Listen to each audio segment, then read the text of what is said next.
Okay students, बिस्मिल्लाहिर्रहमानिर्रहीम। आज से हम सेकंड ईयर केमिस्ट्री में ऑर्गेनिक केमिस्ट्री का चैप्टर नंबर 15 शुरू कर रहे हैं, जिसका नाम है ऑर्गेनिक कंपाउंड्स। तो ऑर्गेनिक कंपाउंड्स किसे कहते हैं? चैप्टर नंबर 15 का जिक्र हो रहा है। चैप्टर नंबर 15 जिसका नाम है ऑर्गेनिक कंपाउंड्स।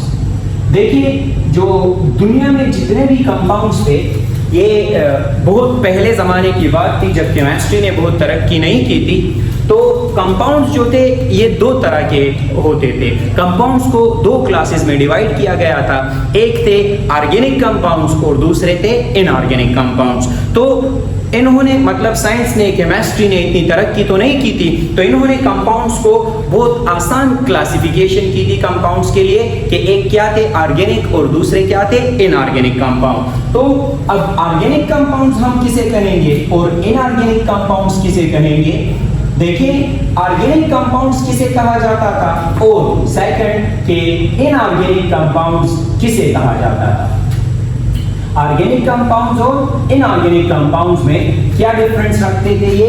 इन्होंने बहुत आसान क्लासिफिकेशन की थी कि दुनिया में जितने भी कंपाउंड्स हैं जो हम लिविंग ऑर्गेनिजम्स से हासिल करते हैं, लाइक लिविंग ऑर्गेनिजम्स का क्या मतलब होता है? लिविंग ऑर्गेनिजम्स का मतलब होता है एनिमल्स एंड प्लांट्स। तो एनिमल्स और प्लांट्स मतलब जो लिविंग ऑर्गेनिजम्स से जितने भी कंपाउंड्स हासिल होते थे उनका क्या नाम रखा?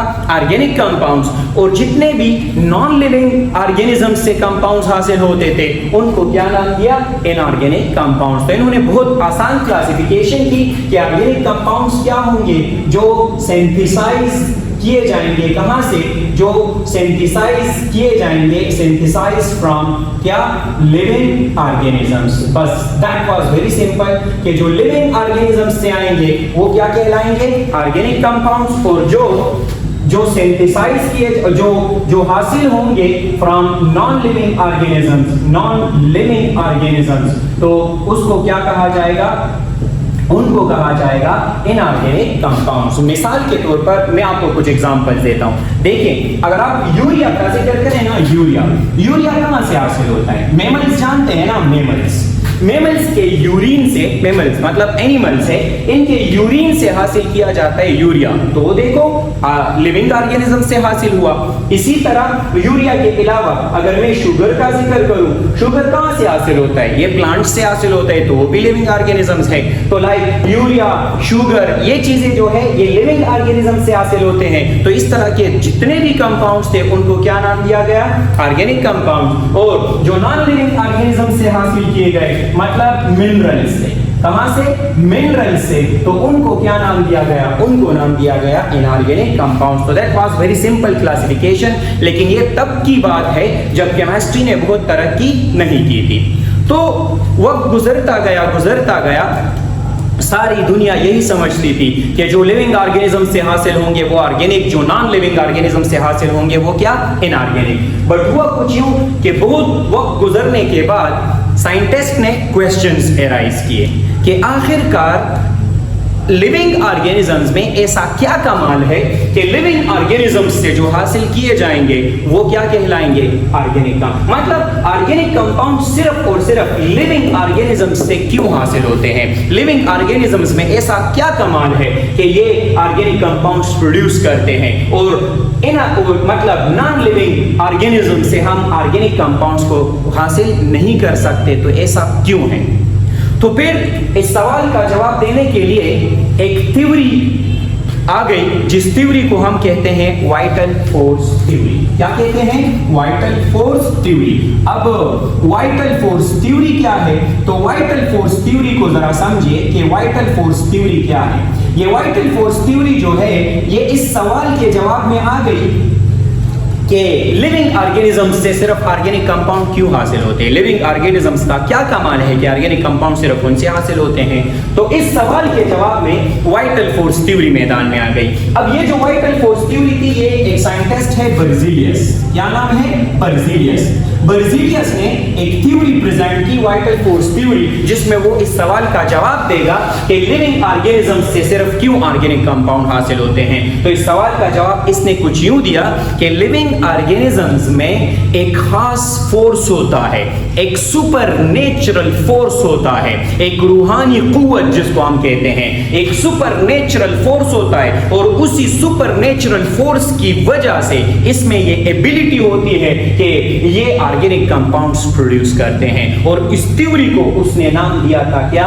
Vital force. वाइटल फोर्स का मतलब एक सुपर नेचुरल फोर्स, एक रूहानी कुव्वत, और इसी फोर्स ही की वजह से ये ऑर्गेनिक कंपाउंड्स प्रोड्यूस करते हैं। और जो नॉन लिविंग ऑर्गेनिजम्स होते हैं इसमें तो ये रूहानी कुव्वत नहीं होगी ना, ये सुपर नेचुरल फोर्स तो उनमें नहीं होगा, तो इसलिए लिहाजा वो ये इनऑर्गेनिक, वो ऑर्गेनिक कंपाउंड्स प्रोड्यूस नहीं कर सकते। तो मतलब वाइटल फोर्स थ्योरी क्या कहती है?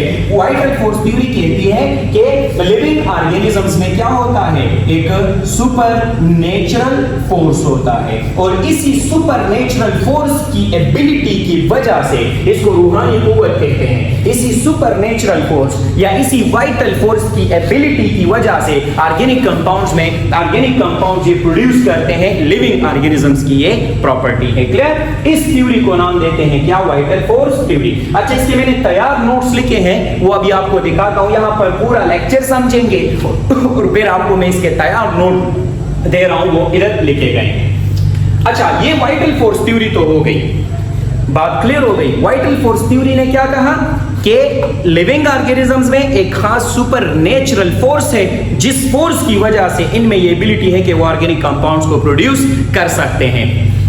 मतलब जो लेबोरेटरी में हम ऑर्गेनिक कंपाउंड्स को प्रोड्यूस नहीं कर सकते, लेबोरेटरी में हम ऑर्गेनिक कंपाउंड्स प्रोड्यूस नहीं कर सकते। ऑर्गेनिक कंपाउंड कहां से प्रोड्यूस होते हैं? लिविंग ऑर्गेनिज्म से। किस वजह से? Due to a vital, due to a super natural force. तो इसमें और पॉइंट भी लिख लेंगे कि ऑर्गेनिक कंपाउंड्स जो है, ऑर्गेनिक कंपाउंड्स जो है ये can not B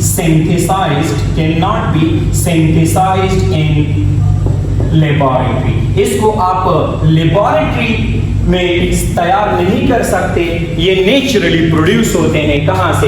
living organisms से। तो ये आ गए दो क्लासिफिकेशन ऑफ कंपाउंड्स, जिसको ऑर्गेनिक और इनऑर्गेनिक, और साथ साथ में क्या आ गई? Vital force theory.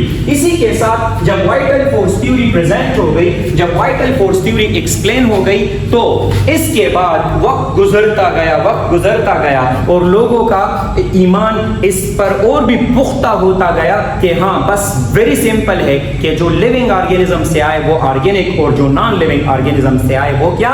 इनऑर्गेनिक। फिर क्या हुआ? फिर कुछ यूं हुआ कि वक्त गुजरने के साथ साथ ये थ्योरी प्रेजेंट हुई थी 1815 में। ये थ्योरी किसमें प्रेजेंट हुई थी? 1815 में। बहुत ज्यादा वक्त गुजरने के बाद, बहुत साल गुजरने के बाद 1828 में, किसमें? 1828 में देखिए 10 साल से ज्यादा गुजर गए। तो इतने साल गुजरने के बाद फिर एक और साइंटिस्ट है जिसका नाम हम रखते हैं क्या? Friedrich Wohler. क्या नाम रखते हैं? Friedrich Wohler. फ्रेडरिक वोहलर ने क्या किया? फ्रेडरिक वोहलर ने एक लेबोरेटरी के अंदर क्या किया? अमोनियम सायानेट का एक कंपाउंड लिया। ये एक इनऑर्गेनिक कंपाउंड है। क्या है? इनऑर्गेनिक कंपाउंड है, अमोनियम सायानेट। और इसने इस इनऑर्गेनिक अमोनियम सायानेट कंपाउंड को जब हीट किया, ये सब कुछ लेबोरेटरी में कर रहा था। तो जब इसने ये हीट किया लेबोरेटरी में, इसको हीट दिया, तो ये डिकम्पोज हो गया। और जब ये डिकम्पोज हो गया तो इससे प्रोड्यूस हो गया क्या? NH2CO, NH2, जिसको हम यूरिया कहते हैं। और हमने तो अभी आगाज में पढ़ा था कि यूरिया जो है ना, यूरिया एक ऑर्गेनिक कंपाउंड है। क्यों ऑर्गेनिक कंपाउंड है? क्योंकि ये हासिल होता है कहां से? लिविंग ऑर्गेनिज्म से। तो अगर ये लिविंग ऑर्गेनिज्म से हासिल हो रहा है तो यूरिया तो ऑर्गेनिक कंपाउंड है। और ऑर्गेनिक कंपाउंड कहां पर प्रिपेयर हो गया? ये तो लेबोरेटरी में प्रिपेयर हो गया। और अभी तक तो कांसेप्ट ये था कि ऑर्गेनिक कंपाउंड जो है ये लेबोरेटरी में तैयार नहीं होते। तो इस फ्रेडरिक वोहलर ने ऑर्गेनिक केमिस्ट्री का सारा कांसेप्ट बदल दिया और फिर लोगों को दिखाया कि हाँ, लेबोरेटरी में भी हम ऑर्गेनिक कंपाउंड जो है वो सिंथेसाइज कर सकते हैं। तो जब इसने ये कहा तो जो एमसीक्यूज में ये पूछा जाता है ये पॉइंट कि the first organic compound synthesized in the laboratory was, तो वो क्या था? वो था यूरिया। जो पहला फर्स्ट ऑर्गेनिक कंपाउंड जो लेबोरेटरी में सिंथेसाइज होता है ये क्या है? फर्स्ट ऑर्गेनिक कंपाउंड है जो कि लेबोरेटरी में क्या होता है? सिंथेसाइज्ड होता है। फिर बहुत साल और भी गुजर गए, लेकिन फिर यूं हुआ कि बहुत साल गुजरने के बाद दूसरा कोई भी कंपाउंड जो है वो लेबोरेटरी में सिंथेसाइज नहीं हुआ। तो फिर लोग वापस उस ओल्ड कंसेप्ट में चले गए कि यार ये तो मतलब एक्सीडेंटली कोई एक्सेप्शनली कुछ ऐसा हुआ है कि एक ऑर्गेनिक कंपाउंड सिंथेसाइज हुआ है, अगर ये और भी होते तो हम यकीन कर लेते, लेकिन बहुत साल गुजर गए और तो दूसरा कोई ऑर्गेनिक कंपाउंड सिंथेसाइज नहीं हुआ लेबोरेटरी में। लेकिन फिर कुछ साल गुजरने के बाद वापस क्या हुआ? फिर यूं हुआ कि यूरिया के बाद acetic acid second organic compound laboratory में सिंथेसाइज हुआ। एसिटिक एसिड के बाद फिर और भी बहुत सारे कंपाउंड्स इसी तरह लेबोरेटरी में सिंथेसाइज होते गए और फिर जो ऑर्गेनिक कंपाउंड्स का पुराना वाला कंसेप्ट था वो फिर गलत साबित हुआ कि जो लिविंग से आए वो ऑर्गेनिक और जो नॉन लिविंग से आए वो इनऑर्गेनिक। तो जब ये कंसेप्ट सारे इस फ्रेडरिक वोहलर की वजह से गलत हो गए तो फिर ऑर्गेनिक कंपाउंड्स का जो नक्शा है वो बदल गया और ऑर्गेनिक कंपाउंड्स का एक और स्टेटमेंट अब आज के बाद कहा गया कि अब के बाद ऑर्गेनिक कंपाउंड्स वो नहीं होंगे जो लिविंग ऑर्गेनिज्म से हासिल हो जाए। अब के बाद ऑर्गेनिक कंपाउंड्स वो होंगे जिसमें क्या होगा? कार्बन होगा। मतलब कार्बन कंटेनिंग कंपाउंड्स को क्या नाम दिया गया? Organic compound. तो बहुत पुराना जो डेफिनेशन था ऑर्गेनिक कंपाउंड्स का वो ये था कि compounds which are obtained from living organisms. But अब क्या हुआ कि ऑर्गेनिक कंपाउंड्स का जो फ्रेडरिक वोहलर ने वो पुराना स्टेटमेंट सारी चीजें गलत प्रूफ की, तो फिर नया स्टेटमेंट क्या आया? इन्होंने जितने भी ऑर्गेनिक कंपाउंड्स देखे उन सब में कार्बन मौजूद था और कार्बन उनमें एसेंशियल एलिमेंट था। तो इन्होंने अब एक नया स्टेटमेंट ऑर्गेनिक कंपाउंड्स के लिए कहा और वो क्या स्टेटमेंट था कि कार्बन कंटेनिंग कंपाउंड्स। कौन से कंपाउंड्स? कार्बन कंटेनिंग कंपाउंड्स को हम क्या कहेंगे? Organic compounds. अभी तक मैंने जितनी भी चीजें बताई आप लोग देखें तो ये मैंने तैयार आपको नोट्स लिखवाए हैं, इसमें सब कुछ आपके सामने है कि ऑर्गेनिक कंपाउंड्स को पहले क्या कहा जाता था, कौन से कंपाउंड्स ऑर्गेनिक तस्वीर किए जाते थे? those compounds which are obtained from living organisms like animals and plants। तो इनको क्या कहा जाता है? Organic compounds. और इनऑर्गेनिक कंपाउंड्स किसे कहा जाता था? कि those compounds which are obtained from non-living organisms are called what? inorganic compound। फिर ये क्वेश्चन जब राइज हुआ कि लिविंग से क्यों, तो फिर वाइटल फोर्स थ्योरी आपको अभी मैंने समझाई और वाइटल फोर्स थ्योरी ने क्या कहा? Vital force theory was presented by Berzelius in 1815, जिसमें वो कहता है कि लिविंग ऑर्गेनिजम्स में एक सुपरनेचुरल फोर्स होता है और इस एबिलिटी की वजह से ये ऑर्गेनिक कंपाउंड्स को प्रोड्यूस करते हैं। So according to vital force theory living organisms have a supernatural force due to which they have the ability to produce organic compounds। और इसी थ्योरी को, इस बात को हम क्या नाम देते हैं? Vital force theory. और इस थ्योरी ने ये भी कहा था कि ऑर्गेनिक कंपाउंड्स जो है it was impossible to synthesize organic compounds in the laboratory। ये वाइटल फोर्स थ्योरी थी। बट फिर क्या हुआ? फिर फ्रेडरिक वोहलर ने 1828 में वो कंसेप्ट बदल दिया। कैसे? जब उसने लेबोरेटरी में अमोनियम साइनेट को हीट करके उसने क्या प्रोड्यूस किया? यूरिया प्रोड्यूस किया। तो ये इसके आपको तैयार नोट्स मिल गए हैं। अब जो ये कंसेप्ट सारे बदल गए हैं तो अब इसके बाद क्या हुआ? इसके बाद कुछ यूं हुआ कि ऑर्गेनिक कंपाउंड्स का स्टेटमेंट तो बदल गया कि अब आज के बाद ऑर्गेनिक कंपाउंड्स क्या होंगे? जिसमें कार्बन होगा। तो कार्बन कैसे होगा? लाइक मैं आपको मिसाल जो इसका कि एग्जांपल क्या हो जाएंगे? एग्जांपल मैं इसमें CH4 लिख लेता हूं, मैं इसमें एग्जांपल C2H6 लेता हूं, मैं इसके अलावा और बहुत सारे एग्जांपल्स लिख सकता हूं। तो ये मैंने जितने भी कंपाउंड्स यहां पर लिखे हैं तो आप देखो क्या इन सब कंपाउंड्स में है? क्या इन सब कंपाउंड्स में कार्बन में? और जितने भी वो कंपाउंड्स जिसमें कार्बन होता है इन कंपाउंड्स को आपके बाद तस्वीर किया गया क्या? Organic compounds. ओके, लेकिन इसके बावजूद भी कुछ कंपाउंड्स ऐसे थे जिसमें कार्बन तो था लेकिन फिर भी वो कंपाउंड्स ऑर्गेनिक नहीं थे। वो कंपाउंड्स क्या थे? इनऑर्गेनिक। मतलब ऐसे भी कंपाउंड्स है जिसमें कार्बन तो होगा but still they are what? Inorganic. Like मैं आपको मिसाल दूं, कौन से? कार्बोनेट जितने भी कार्बोनेट्स है, जितने भी बाइकार्बोनेट्स है, जितने भी साइनाइड्स है, तो एटसेट्रा, तो ये जितने भी कंपाउंड्स हैं इन सब में कार्बन तो है बट ये ऑर्गेनिक नहीं है। वजह ये है कि ऑर्गेनिक कंपाउंड्स की एक खास पहचान होती है, इनकी कुछ प्रॉपर्टीज होती हैं। लाइक मैं आपको मिसाल दूं, मिसाल इसका क्या है? मिसाल इसका ये है कि जो ऑर्गेनिक कंपाउंड्स होते हैं ना, इनकी कंबशन होती है।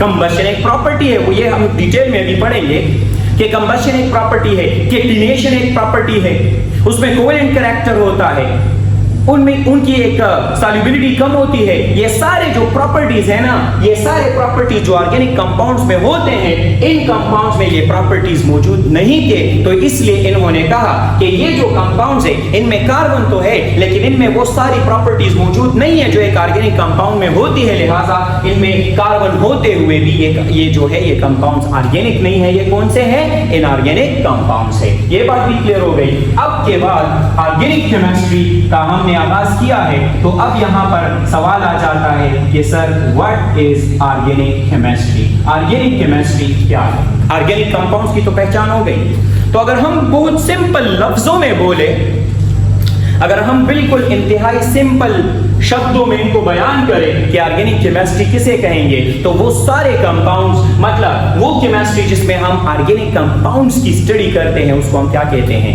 Organic chemistry. किसे कहते हैं? Study of what? Study of organic compounds. ये एक हो गया आसान लफ्जों में कि स्टडी ऑफ ऑर्गेनिक कंपाउंड्स को क्या कहा जाएगा? ऑर्गेनिक केमिस्ट्री कहा जाएगा। ऑर्गेनिक कंपाउंड्स को आप पहचान गए हो।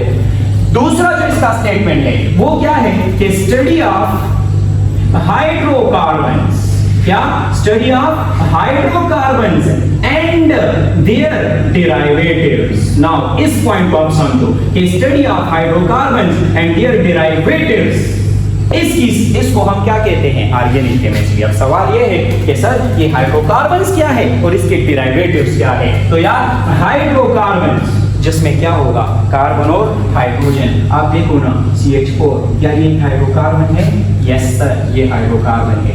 C6H6, क्या ये हाइड्रोकार्बन है? Yes sir. इनके डेरिवेटिव्स क्या है? एंड देयर डेरिवेटिव्स का क्या मतलब? लाइक CH4 एक हाइड्रोकार्बन है, मैं क्या करता हूं? इस CH4 में एक H को हटाऊं और इस एक H की जगह पर कोई दूसरा एलिमेंट डिराइव करूं, तो मतलब CH3 हो गया, एक H चला गया और उसकी जगह पर सपोज करो Cl आ गया। तो ये जो कंपाउंड हासिल हुआ, ये जो डिराइव हुआ, ये कहां से डिराइव हुआ? ये इस हाइड्रोकार्बन से डिराइव हुआ। तो that is a hydrocarbon and it is the derivative of hydrocarbon. और इस तरह की कंपाउंड्स की स्टडी को हम क्या कहते हैं? ऑर्गेनिक केमिस्ट्री कहते हैं। ये तो हो गई ऑर्गेनिक केमिस्ट्री की बातें। अब ऑर्गेनिक केमिस्ट्री की जब ये सारी बातें हम पढ़ लेते हैं तो इसके बाद बात आ जाती है कि ऑर्गेनिक कंपाउंड्स हासिल कहां से होते हैं, इनके सोर्सेज क्या है। तो अब हम बात करते हैं किस चीज की? सोर्सेज ऑफ ऑर्गेनिक कंपाउंड्स की, कि what are the sources of organic compounds. Organic compounds के जो मेन सोर्सेज है ना, डू रिमेंबर स्टूडेंट्स कि ऑर्गेनिक कंपाउंड्स के जो मेन सोर्सेज है वो है क्या? Fossil fuels. ऑर्गेनिक कंपाउंड के जो मेन सोर्सेज है वो क्या है? वो है फॉसिल फ्यूल्स। तो हम बात कर रहे हैं अब किस चीज की? हम बात कर रहे हैं सोर्सेज ऑफ ऑर्गेनिक कंपाउंड्स की। तो जब हम सोर्सेज ऑफ ऑर्गेनिक कंपाउंड्स की का जिक्र करते हैं तो मैंने कहा कि main sources of organic compounds क्या होते हैं? Main sources of organic compounds होते हैं फॉसिल फ्यूल्स। क्या होते हैं? Fossil fuels. फॉसिल फ्यूल्स क्या होते हैं? फॉसिल फ्यूल्स आपके पास होते हैं coal, natural gas and petroleum. ये आपके पास आ गए हैं क्या? Fossil fuels. And these are the main sources of organic compounds. कि ऑर्गेनिक कंपाउंड यहां से हासिल होते हैं। अब हम इस एक को वन बाय वन यहां पर डिटेल में डिस्कस करेंगे। तो सबसे पहले इसमें जो हम पढ़ने जा रहे हैं वो किस चीज के बारे में पढ़ने जा रहे हैं? वो पढ़ने जा रहे हैं कोल के बारे में। कि व्हाट इज कोल? देखें कोल जो है ना, coal is also called black gold. Coal को हम दूसरे लफ्जों में क्या नाम देते हैं? इसको हम नाम देते हैं ब्लैक गोल्ड। देखिए वो कंट्रीज ना जहां पर कोल का बहुत ज्यादा अमाउंट पाया जाता है, जहां पर कोल के बहुत सारे ज़खायर मौजूद है, तो वो कंट्रीज बहुत रिच है, उनको बहुत फायदा है इससे, इसीलिए वो फाइनेंशियली बहुत स्ट्रांग है वो कंट्रीज, इसीलिए इस गोल्ड को हम क्या कहते हैं? ब्लैक गोल्ड कहते हैं। क्या कहते हैं? ब्लैक गोल्ड कहते हैं। इसके अलावा ब्लैक गोल्ड के अलावा सवाल यह है कि ये जो कोल है, कोल ये हासिल कहां से होता है? ये आपको मैं थोड़ा इसको डिटेल में समझाऊं। ये जो प्लांट्स होते हैं ना, ये मतलब जो जंगल होते हैं जिसमें बहुत सारे दरख्त होते हैं, प्लांट्स होते हैं, तो जब क्या होता है, जब आंधी तूफान आ जाता है या इन प्लांट्स की जब वो लाइफ टाइम पूरी हो जाती है और ये प्लांट्स जब गिर जाते हैं जमीन पर और ये जमीन के अंदर दब जाते हैं, तो इन प्लांट्स की जो है वो क्या स्टार्ट हो जाती है? इन प्लांट्स की डिके स्टार्ट हो जाती है। और प्लांट्स की जब ये डिके स्टार्ट हो जाती है, मतलब ये खराब होने शुरू हो जाते हैं, गल सड़ने शुरू हो जाते हैं, और इसकी डिके ऑफ प्लांट से जो हम हासिल करते हैं ना, उसको हम क्या कहते हैं? कोल। सो क्या पॉइंट आ गया कि कोल कहां से ऑब्टेन होता है? Coal is obtain by the decay of plants. कहां से हासिल होते हैं? डिके ऑफ प्लांट्स से हासिल होते हैं। Coal is obtain by the what? Decay of plants. ये पॉइंट क्लियर हो गया? अच्छा, एक और पॉइंट, कोल जो है ना डिके ऑफ प्लांट से हासिल होता है। और कोल होता क्या है? ये एक सॉलिड होता है। किस कलर का? या ये ब्लैक सॉलिड होता है। क्या होता है? ब्लैक सॉलिड होता है। क्या होता है? Black solid. And do remember, coal जो है ना, कोल, इसमें कार्बन की परसेंटेज बहुत ज्यादा होती है। Contains the high percentage of carbon. क्या होते हैं इसमें? हाई परसेंटेज ऑफ कार्बन इसमें होता है। क्यों? जब आप इसको जलाते हो ना, इनकी जब आप कंबशन करते हो ना, तो they burns with a smoky flame. You do remember कि coal burns with a smoky flame. क्यों? क्योंकि इसमें हाई परसेंटेज ऑफ कार्बन की वजह से सारा कोल जो है उसकी कंबशन नहीं होती, कुछ ना कुछ कार्बन इसमें अनबर्न रह जाता है, and that unburn carbon is called suit, जिसकी वजह से इसको हम कहते हैं कि दे बर्न्स विद अ स्मोकी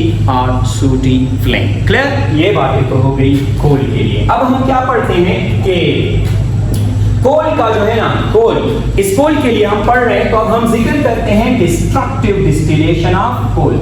ये आपके पेपर के लिए इंतहाई इंपॉर्टेंट टॉपिक है, डिस्ट्रक्टिव डिस्टिलेशन ऑफ कोल। अच्छा, मैं इधर सिर्फ पॉइंट्स लिखवा रहा हूं आपको समझाने के लिए। मैंने इसके तैयार नोट्स लिखे हैं, वो अभी मैं आपको दिखाऊंगा। पेपर में आप उसी तरतीब से लिखोगे और लेक्चर यहां पर समझे। देखिए, डिस्ट्रक्टिव डिस्टिलेशन ऑफ कोल क्या होता है? आपने कोल लिया, कोल, और इस कोल को जब आप, एक पॉइंट सुनो, इस कोल को मैं हीट करता हूं, लेकिन जब भी आप किसी चीज को हीट करते हो ना ऑक्सीजन की मौजूदगी में, तो उसको कहते हैं क्या? उसको कहते हैं कंबशन। उसको क्या कहते हैं? कंबशन। तो अगर मैं कोल को हीट करूं इन द प्रेजेंस ऑफ ऑक्सीजन, तो ये कंबशन होगा। लेकिन अगर मैं कोल को हीट करूं in absence of oxygen, absence of oxygen में अगर आप इसको हीट करते हो, तो इसको फिर हम क्या कहते हैं? डिस्ट्रक्टिव डिस्टिलेशन कहते हैं। अब कंबशन और डिस्ट्रक्टिव डिस्टिलेशन में क्या फर्क है?